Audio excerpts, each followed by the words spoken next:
கடந்த மாதம் செய்தியாளர்கள் தாக்கப்பட்ட விவகாரம் தொடர்பாக தற்போது தாவேக எம்எல்ஏ மீது வழக்கு பதிவு செய்யப்பட்டிருக்கிறது.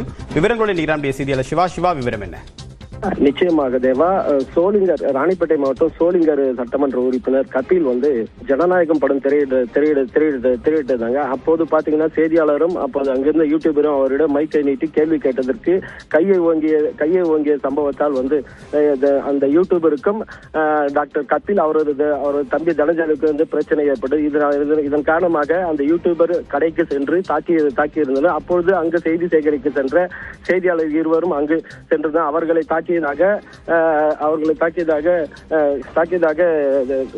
டாக்டர் கபில் மீதும் அவரது தம்பி மீதும் சோளிங்கர் காவல் நிலையத்தில் புகார் அளிக்கப்பட்டது. இதனை கண்டித்து பத்திரிகையாளர்கள் மற்றும் அவர் உறவினர்கள் எல்லாம் சாலை மறியலில் ஈடுபட்டிருந்தாங்க.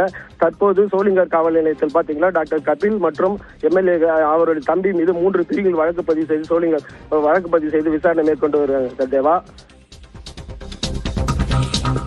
விரிவான தகவலுக்கு நன்றி சிவா.